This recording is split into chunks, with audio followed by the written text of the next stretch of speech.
Hello everyone, thanks for tuning in to today's second video, doing the European outlook for today's second video. So as always on a Thursday we have a detailed look at the weather for the next week to 10 days across Europe. I shall get on that for you in a moment. Just to say that the first video released today was our 6 AM UK weather forecast, and we've also got a 10 to 14 day coming up later on today as well.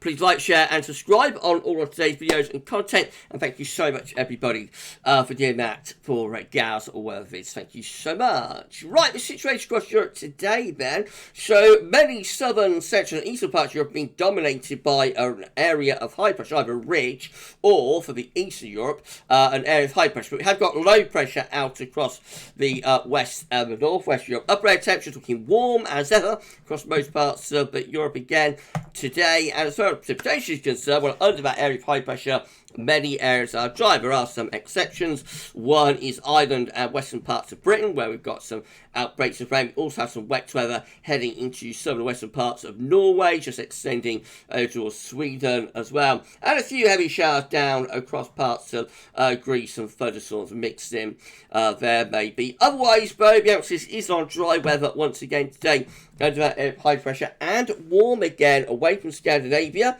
where it's quite cool. We see warm temperatures, so a swathe of warmth from Spain, Portugal and the southwest, all the way up to Baltic Sea states, Latvia, Estonia, Lithuania, and also into the far east of Europe as well. Temperatures generally still widely into 20 Celsius. Tomorrow, Friday, we'll take low pressure into Scandinavia and start to build up a ridge across the western side of Europe. So the upper air temperatures, again, looking relatively warm in most places. It will be a little bit cooler into Ireland, western parts of Britain, and into Norway as well. But the bulk of Europe looking very warm, hot down across Spain, Portugal, southern parts of France. Once again, the long summer goes on. Precipitation, well, we could see a few further sources through southern parts of Italy and into the Greek islands as well. Some showery rain pushing eastwards through the low country into Germany and Denmark. 1 or 2 showers into Norway as well. But large parts of the country will be mostly dry once again tomorrow. And the warmest temperatures will be across more southern, central and eastern regions. Again, we could see the temperature going into the 20 Celsius, into the far west and northwest. That's where coolest temperatures are for the UK, for Ireland, up into Scandinavia as well, especially Norway and northern parts of Sweden and also northern Finland. We have some cooler, more autumnal temperatures there. Into Saturday, low pressure once more is sitting over Scandinavia. So it's something a bit colder maybe down into central northern parts of Scandi. But otherwise, most areas again seeing the ridge of high pressure dominating once more. Upper air temperatures actually starting to become warmer across the western side of Europe, but they are cooling down a little bit in the far north under that trough of low pressure. More in way of showers and longer spells of rain through Scandinavia. Some of those could be pushing over Baltic Sea into the Baltic Sea states of, again, Latvia, Estonia and Lithuania. Some of those showers extend down into Poland as well. More wet weather pushing northeastwards across the UK and Ireland, and a few heavy showers of thunderstorms still possible through the Greek islands. But the bulk of Europe again have a lot of dry weather, I think, on Saturday. Hottest temperatures will be in the south and the east, coolest in the north and west. It's actually feeling quite cold, I think, through Norway and into some central and northern parts of Sweden. Well, that's Sunday when we find high pressure in the ascendancy across most parts of Europe. Again, around that area of high pressure, we are drawing up wind from more of a southerly direction.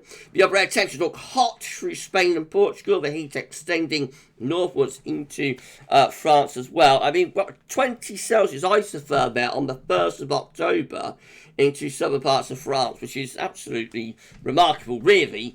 But these days, nothing seems to be off the table, really, does it? Further northwards, it will be cooler, though, with Scandinavia. Also, they've got some quite cold air digging into the very far north of Finland and into Sweden and also Norway as well. So some of these showers in the far north towards the Arctic Circle could actually be falling sleet and snow on Sunday. Generally rain further southwards through Finland and into northwestern parts of Russia. Again, otherwise under high pressure, lots of dry weather. There will be further showery bursts, perhaps affecting Ireland, the UK, maybe some parts of the Low Countries and up to Denmark and the far south of Norway too. The temperatures look hot through France, Spain and Portugal. Very hot through southern Spain, Portugal, probably into the mid upper 30s Celsius again. And most parts of the Med, up through the eastern side of Europe as well, looking really warm on Sunday. Oh, excuse me. Right, heading into Monday, we're going to find low pressure moving in from off the Atlantic into the northwest Europe as the ridge begins to just slip back a little bit further eastwards. Hot upper air temperatures again through Spain, Portugal into France as well, and that warmth is extending into towards below countries, parts of Germany too. Go further northwards, it's relatively cool, and again we've got quite cold air sitting in the far north of Scandinavia. As far as precipitation is concerned, in the area of high pressure, there should be a lot of dry weather around on Monday, but we will have more outbreaks of rain through Ireland and into the UK as well. Some of that extending up towards Denmark and the far north of Germany, and Berber showers, long spells of rain through much of Scandinavia. And with the air getting cold across the far north, yes, there will be some snowfalls across northern parts of Norway, Sweden, and into Finland, and probably the far northwest of Russia as well. Emphasis also, though, is on dry weather as the area of high pressure again in most areas. Cooler, perhaps through Ireland and the UK, away from the far southeast. Anyway, quite cold air sitting across central northern parts of Scandinavia. Rest of Europe, though, looking warm and hot through Spain, Portugal, and into France in particular. On Tuesday, we're going to be introducing a westerly flow across northern Europe with high pressure dominating further south. Upper air temps looking very warm or hot down across the southern parts of Europe. Always cooler, though, out to the north and west. And maybe cold air across northern Scandinavia just starting to retreat back north into the Arctic again. Further heavy rain through Scandinavia and extending down from the Baltic Sea states into towards Poland and parts of Germany too. On Thursday, some really wet weather moving eastwards of the eastern portion of Europe, looking mostly dry. And behind that wet weather, we have showery conditions into the northwest. The rest of the continent, particularly southern Europe, looking mainly dry on Tuesday, with plenty of hot sunshine in the south and warm in the east as well, but out to the north and west, those temperatures are looking cooler. That takes us through to Wednesday, with an area of high pressure dominating across many western parts of Europe, but still plenty of low pressure up across the north. The upper air temperatures, again, looking hot across the south, cooler further north. And as far as rainfall is concerned, well, that wet weather is pushing into the far northeast of Europe. Some heavy rain with that area of low pressure. And more wet weather coming back in towards Ireland and Scotland, maybe, by Wednesday too, some of that extending towards Norway. Once more, though, the emphasis on Wednesday will be on mostly dry conditions in many places. Very warm in the south of Europe, cooler further north once again.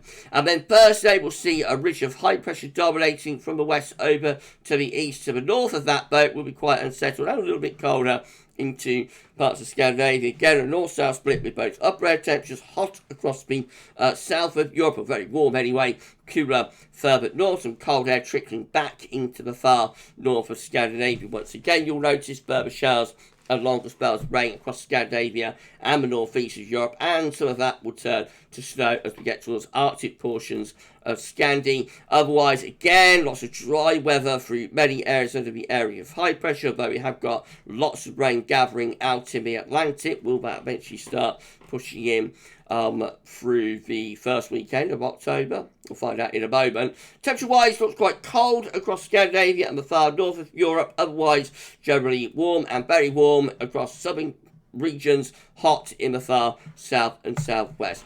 I'll just run you on to day 10. This is Friday, 6th of October. Deep low pressure in the Atlantic, pushing into West Europe, bringing wet and windy weather with it. And then on into Saturday, 7th, and Sunday, the 8th, where we have high pressure dominating across many northern, central, and eastern regions. But out west, it does look a little bit more unsettled, with this area of low pressure perhaps threatening some wet, windy weather into western portions of Europe. We will be bringing in the wind from a southerly direction, though, so the temperatures should remain pretty warm, I think, as we go into the first weekend of October, the first full weekend of October. Right, that's it then for European Outlook for this week. If you enjoyed the video and the forecast, please do like, share, and subscribe. Drop a comment to say what you think about this and all of our videos and forecasts. And we'll be back shortly with your 10 to 14 day for this week's European Outlook. That's all for now, and thanks for watching.